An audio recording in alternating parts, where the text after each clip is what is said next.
A quick note for anyone joining us here. The Voynich Manuscript is a real document held at Yale University. Its pages are freely available online. The history, the codebreakers, the linguistic research, all real and documented. Dr. Elena Voss and the investigation you are following are fictional, but every fact about the manuscript itself is verifiable. Links are in the description.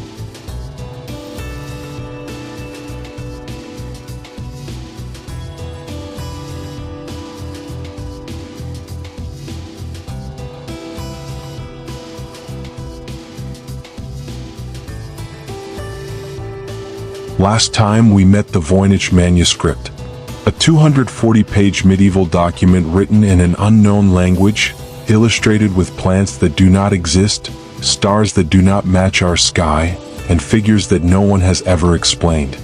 We met Dr. Elena Voss, a cryptolinguist in Vienna, who received a dying message from her mentor. 4 words. The book breathes. She looked. And on the 14th day, she found something that should have been impossible.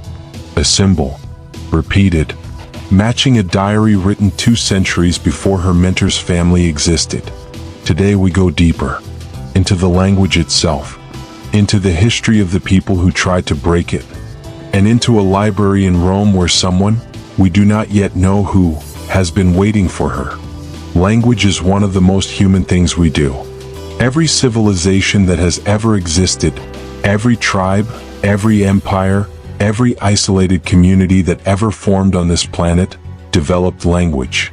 And every language, without exception, has left traces we can follow.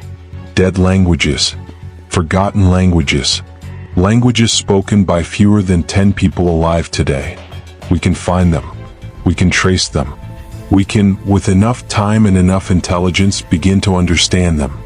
Every language, except one. To understand why the Voynich Manuscript is so extraordinary, you first have to understand what language, written language, normally looks like from the outside. Every writing system leaves fingerprints. The frequency of certain letters. The patterns of how sounds cluster. The way long words and short words balance each other. These patterns are remarkably consistent across unrelated languages. They are, in a sense, the fingerprints of human thought itself. A principle called Zipf's law, named for the linguist George Kingsley Zipf, describes this pattern precisely. In any natural language, the most common word appears roughly twice as often as the second most common word, 3 times as often as the third, and so on in a mathematically predictable curve. Voynichese follows Zipf's law, almost perfectly. This is not what you find in a random cipher or a made-up script. This is what you find in a language that evolved organically, spoken, refined, used by real people to communicate real things over a long period of time. And yet, no linguist, in over a century of analysis, has been able to translate a single word. There is another anomaly. One that troubles linguists even more than the untranslatability. All languages, every language ever studied, contain what researchers call informational entropy, variation, unpredictability, because meaning requires difference. The most unsettling conclusion a number of researchers have reached, reluctantly and after exhausting every other option, is this. The Voynich Manuscript may not be written in a cipher of any known language. It may be written in a language that has never existed anywhere else.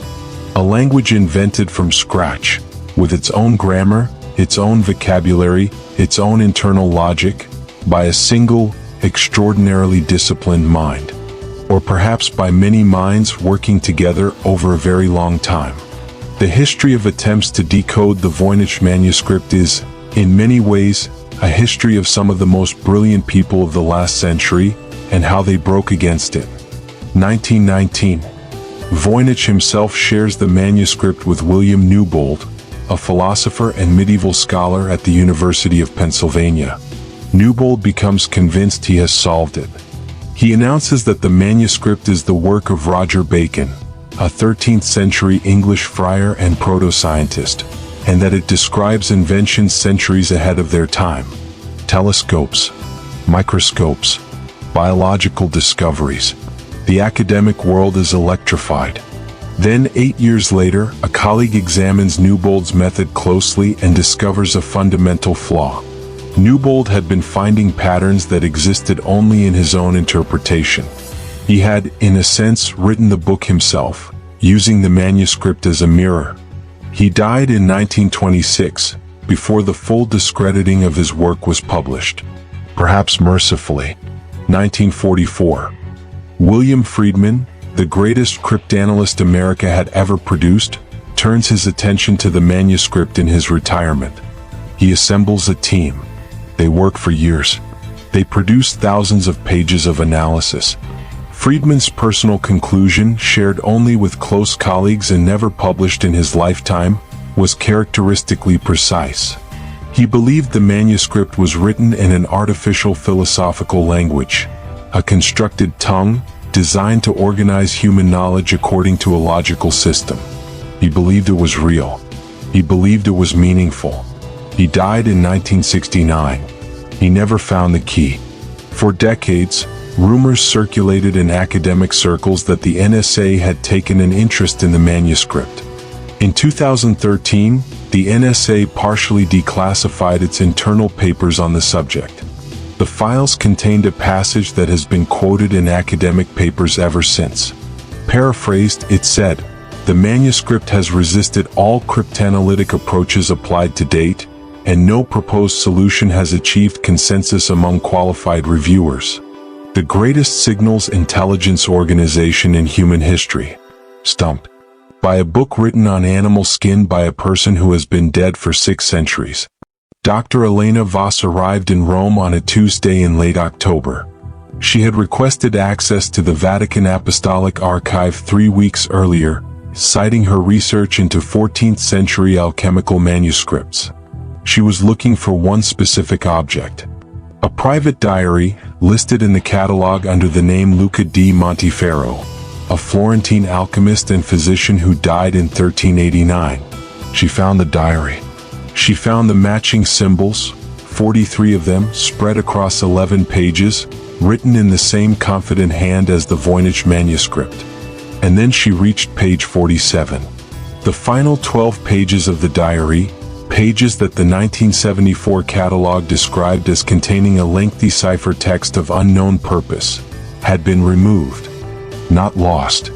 Not damaged by age or water or fire. Removed. Cleanly. With a blade or a very sharp instrument, along the binding edge. The cuts were precise. Professional. The diary had last been examined 3 weeks earlier, by a researcher who had presented valid academic credentials and a letter of institutional affiliation. The name on the credentials was Professor Aldrich Stein. Professor Aldrich Stein had died on September the 29th. 5 days before someone used his name to walk into the Vatican archive and remove 12 pages from a diary written in the same hand as the most unreadable book in history. There are 2 possibilities. And Elena, standing in a Vatican reading room surrounded by the accumulated secrets of 1,000 years, understands both of them with complete clarity. The first, her mentor was not who she thought he was. He had known about the diary. He had possibly known about the connection between the diary and the manuscript for years, perhaps his entire career, and had said nothing. The second, someone else had taken his credentials after his death. Someone who had been watching his research closely enough to know exactly where to go and what to remove before anyone else arrived. Either way, the conclusion was the same. Someone knew she was coming. Someone knew what she was looking for. And someone, whoever they were, had a 12-page head start. The Voynich manuscript, it seemed, was not the only version of itself.